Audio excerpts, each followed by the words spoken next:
This is a reading from the poem of the Man God by Marie Valtorta, Volume 2, Episode 253. Syntyche, the Greek Slave, 15th of August, 1945. I do not see the town of Dora. The sun is setting and the pilgrims have directed their steps towards Caesarea, but I did not see the stop at Dora. Perhaps it was a simple stop without anything remarkable to be noted. The sea seems on fire, as in its calm it reflects the red of the sky so much, so deep a red that it looks unreal. Blood seems to have been shed on the vault of heaven. It is still warm, notwithstanding the sea air makes the heat bearable. They are walking along the sea all the time to avoid the fierce heat of the dry earth, and many of them have taken off their sandals and pulled up their garments to paddle in the water. Peter states, "If the women disciples were not here, I would strip myself and go in up to my neck."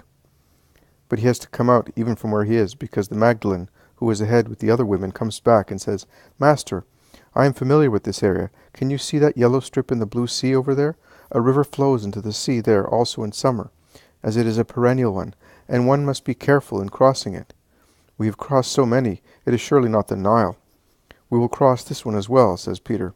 "It is not the Nile, but in the water, and on its banks there are dangerous water animals. You cannot cross it carelessly or barefooted, if you do not want to be wounded." "Oh, what are they, leviathans?" "You are right, Simon. They are in fact crocodiles. Small ones, that is true, but capable of maiming you for a while." "How did they come to be here?" "I think they were brought here for religious rites of the Phoenician era, and they have remained there. They have become smaller, but not less aggressive, and from the temples have passed into the sludge of the river. They are now large lizards with vicious teeth. The Romans come here hunting and to amuse themselves in various ways. I have come with them too. Everything helps to occupy the time. Their skin is lovely, and is used for many articles. Also, allow me therefore to be your guide, in view of my experience." "All right, I would like to see them," says Peter. "We may see some, although they have almost all been destroyed. They are hunted so much." They depart from the shore and turn inland until they find a main road, halfway between the hills and the sea, and they soon reach an ogival bridge, thrown across a little river, the bed of which is rather wide, but the scanty water flows only in its center. Where there is no water there are reeds and bog grass, now almost parched by the summer heat. But in other seasons they perhaps form tiny islands in the water. The banks, instead, are covered with thick bushes and trees. Although they look carefully, they can see no animals, and many of them are disappointed. But when they are near the end of the bridge, the only arch of which is very high, so that it may not be submerged by water in the periods of flood, it is a very strong construction, probably built by the Romans. Martha gives a very shrill scream and runs back terrified. A very big lizard, that is all it is, but with the typical head of a crocodile, is lying across the road, feigning sleep. "Don't be afraid," shouts the Magdalene. "When they are like that, they are not dangerous. The trouble is when they are hidden and you put your foot on them without seeing them." But Martha remains prudently behind. Susanna also is frightened. Mary of Alphaeus is prudent but more brave, and walking close to her sons, she advances and looks. The apostles are not afraid, and they look, making comments on the ugly animal, which deigns to turn its head slowly so that its face can be seen. It then moves and seems to be wanting to come towards those who have disturbed it. Another scream from Martha, who runs farther back, imitated also by Susanna and Mary Clopas. But Mary of Magdala picks up a stone, throws it at the lizard, which, hit on one side, runs down the gravel bed and sinks into the mud. "Come forward, you fearful woman. It's no longer here," she says to her sister. The women come together. "It is really ugly," comments Peter. "It is true, master, that once they fed them with human victims," asks the Iscariot. "It was considered a sacred animal. It represented a god. And as we offer sacrifices to our God, so the poor idolaters did it in the forms and with the errors becoming their conditions." "But not now?" asks Susanna. "I think that it is still possible that it might be done in idolatrous countries," says John of Endor. "My God! But they will give them dead, eh?" "No, if they give them alive, generally girls or boys, the choice of the population. At least that is what I read," replies John once again to the women, who look around frightened. "I would die of fear if I had to go near one," says Martha. "Really? But these ones are nothing compared with real crocodiles. They are at least 3 times as long and large. And they are famished, too. This one was certainly replete with water snakes or wild rabbits." "Mercy! Water snakes, too? My lord, where have you brought us? Moans Martha, who is so frightened that she makes everybody laugh. Arimatheus, who has always been quiet, says, Do not be afraid. It is enough to make a lot of noise to make them flee. I know, because I have been to Low Egypt many times. They set out clapping their hands or beating tree trunks, and the dangerous spot is left behind. Martha has gone near Jesus, and she often asks him, Will there be any more? Jesus looks at her, shakes his head, but reassures her. The Saron plain is nothing but beauty, and we are now there. But the women disciples have really surprised me today. I do not really know why you are so fearful. I do not know myself, but anything that creeps terrorizes me. I seem to feel on me the cold of their bodies, which are certainly cold and slimy, and I wonder why they exist. Are they necessary? You should ask him who made them, but you may be sure that if he made them, it means they are useful, at least to make Martha's heroism shine, says Jesus, eyes shining wittily. Oh, Lord, you are joking and you are right, but I am afraid, and I will never be able to control myself. We shall see about that. But what is moving in those bushes over there, says Jesus, raising his head and looking straight in front of him, at a tangled mass of bramble and other plants with long branches climbing towards an embankment of Indian figs, growing farther back with their leaves, which are as rigid as the climbing branches are flexible. Another crocodile, Lord? Moans Martha, who is terrorized once again. The rustling of the branches increases, and the head of a woman appears. She looks. When she sees so many men, she is uncertain whether to flee to the country or withdraw back into the wild tunnel. The former alternative prevails, and she runs away screaming. A leper? A mad woman?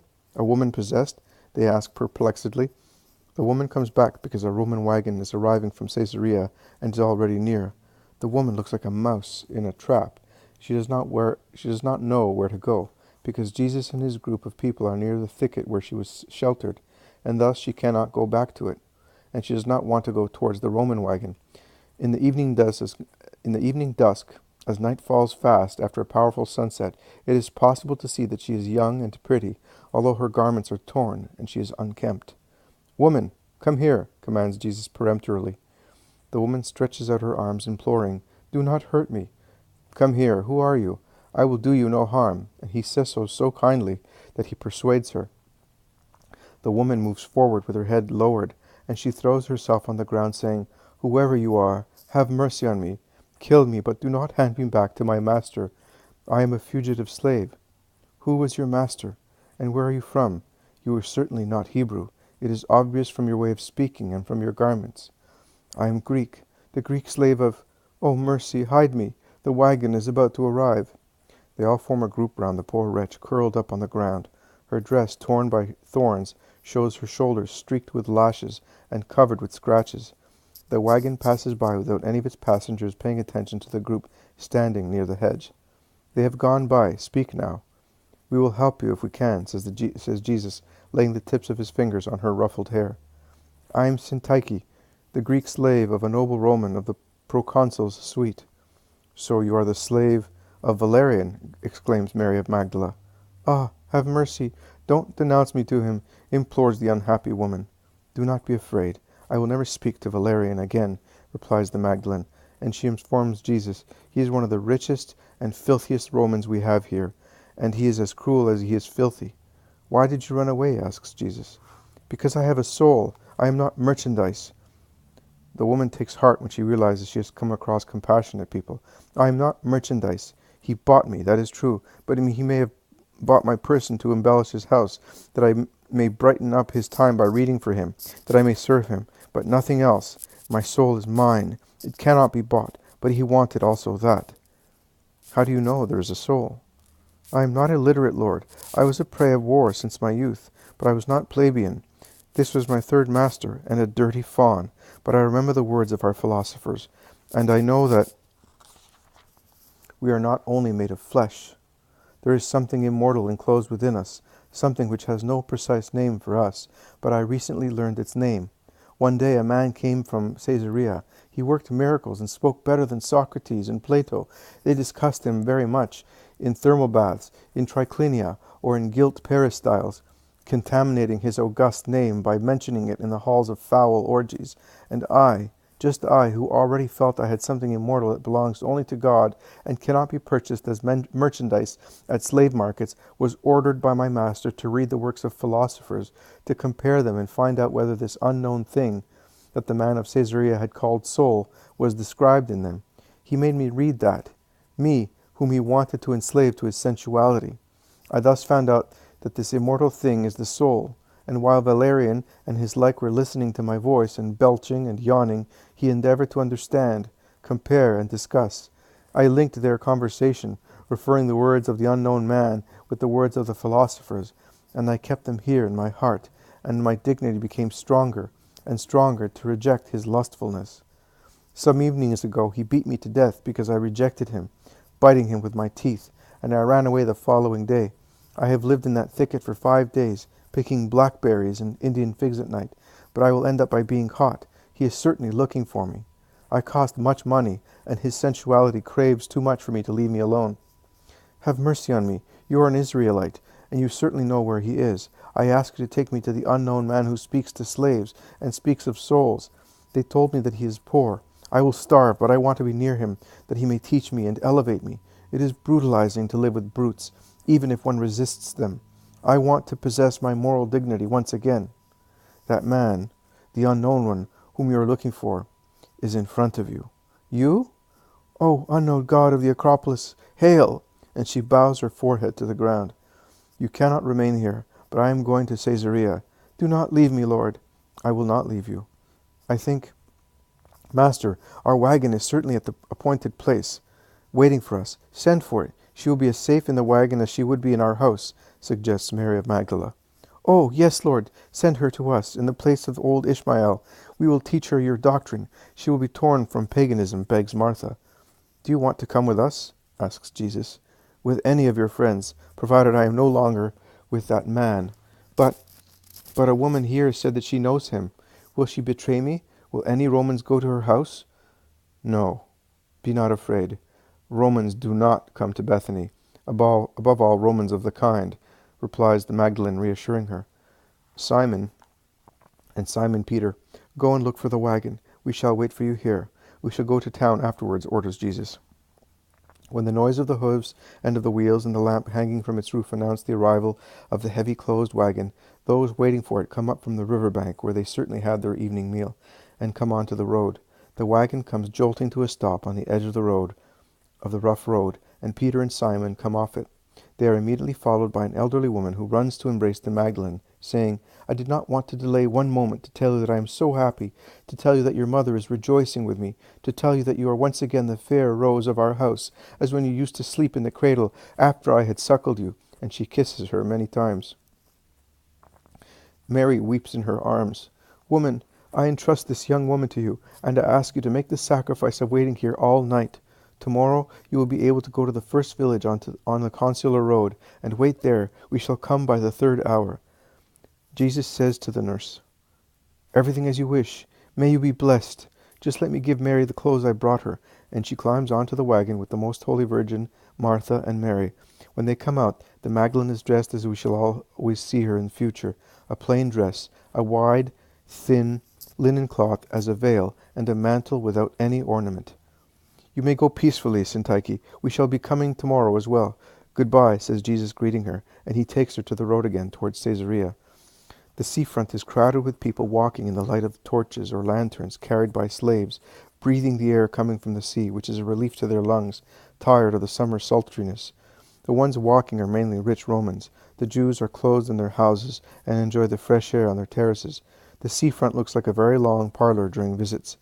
To pass there means to be examined closely in every detail, and Jesus passes just there for the whole length of the promenade, ignoring those who watch him, make comments, or deride him. Master, you are here? At this time? Asks Lydia, who is sitting on a kind of armchair or little bed, which slaves have brought for her to the edge of the road, and she stands up. I am coming from Dora, and I am late. I am looking for lodgings. I would say to you, here is my house, and she points at a beautiful building behind her. But I do not know whether... No, thank you, I cannot accept. I have many people with me, and 2 have already gone ahead of us to inform some people I know. I think they will give us hospitality. Lydia's eyes rest also on the women and the disciples at whom Jesus pointed, and she immediately recognizes the Magdalene. Mary, it's you? So it's true. Mary's eyes are like those of a surrounded gazelle. She is tortured, and she is justified, because Lydia is not the only one she has to face, as many more look at her. But she looks also at Jesus, and plucks up courage again. It is true. So we have lost you. No, you have found me. At least I hope to find you again one day, and in a better friendship on the road that at long last I have found. Please tell all those who know me. Goodbye, Lydia. Forget all the evils you saw me do. I ask you to forgive me. Mary, why are you lowering yourself? We have led the same life, the life of rich, idle people, and there is no, my life was worse, but I have come out of it, and forever. Goodbye, Lydia. The Lord cuts short. He directs his steps towards his cousin Judas, who is coming towards him with Thomas. Lydia keeps the Magdalene back for another moment. Tell me the truth, now that we are alone. Are you really convinced? Not convinced. Happy to be a disciple. I regret one thing only, that I did not meet the light before, and that I have been feeding on filth instead of being nourished by it. Goodbye, Lydia. Her reply sounds clear in the silence enveloping the two women. None of the many people present speak any more. Mary turns round and makes haste to reach the Master. A young man stands on her way. Is that your last foolish action? He says, and tries to embrace her. But half drunk as he is not successful, and Mary evades him, shouting, No, it is my only wise one. She reaches her companions, who are completely covered with their veils. Such is their disgust to be seen by those vicious people. Mary, says Martha anxiously, did you suffer much? No, and he is right. I will never suffer again because of that. He is right. They all turn into a narrow, dark street and enter a large house, certainly a hotel, for the night.